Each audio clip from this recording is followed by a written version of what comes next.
Hey Sarah May, I am going to read your energetic signature, and we are out in the beautiful wind today. Spirit led me out here to do your reading, so here we are. My hair is gonna be going all wild. Okay, so when I went into your energy field, I saw one of your inner children. She was so cute, and she was holding her hands up, and she was shooting rainbow light out of them.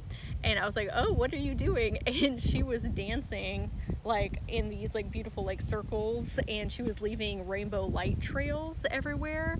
And so when I sat down to speak with her, I saw you as an adult. Okay, it all kind of shifted into yourself now. And you were able to almost pluck the color out of the rainbow stream. And when you work with clients or other people just in life, your family members or your friends, what you're able to do, even if it's unconsciously, you might be conscious of this, but unconsciously, you are able to wrap them in this cocoon of light for very specific chakras. And it's not just chakras though, it is to help their light body and their auric field as well, but you typically do it one color at a time, and then the cocoon gets really hardened and they're having a metamorphic experience. When I was looking at what you were doing, you had somebody in the cocoon, and I'm not sure who that was, but it was just a representative.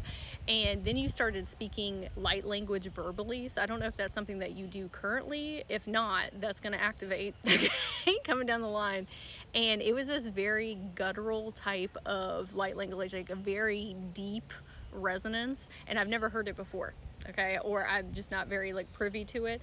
I'm gonna send you a video series. Let me show you. If you go on YouTube, there's this woman's channel, is Stargate to Heaven, and she has a 33 star languages video series. There's a part 1, 2, and 3, and she just channels all these different languages. And this is something that really helped me open up my own light language when I first started practicing, because hearing so many different types all at once will help reawaken these encodements that you have within self. I don't know that your light language that I was hearing was part of this 33 series, but it will at least create a bridgeway point for you to be able to open up to what that is. I would listen to all 3 videos, and it will download in when it's meant to download in.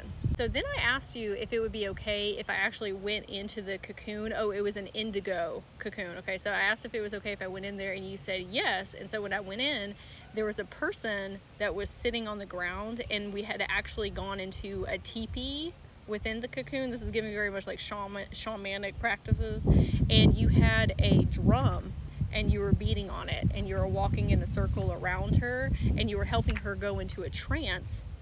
And I said, oh, can I actually see what she's seeing, the person that was sitting on the ground? And she said, yeah, why don't you just turn into her? And I said, okay. So then I sat by proxy in the space where you're drumming, and all of a sudden I was transported to this field, and I said, oh, I've been here before.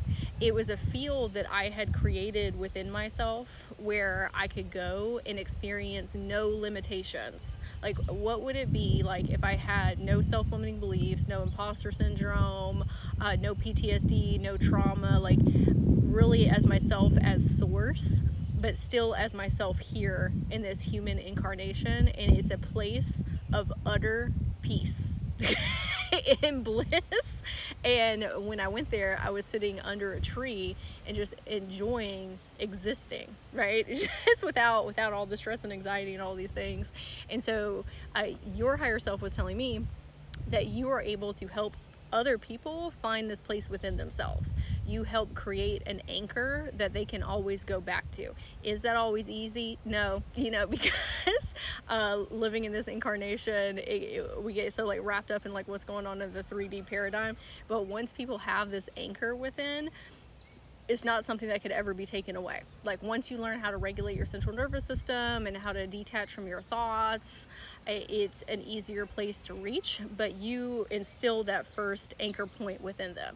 And so your higher self was saying the more time that you spend in your own anchor place, which you might need to create within yourself, you probably already have one from other incarnations, but sometimes you want to build a whole new one for the incarnation that you're in.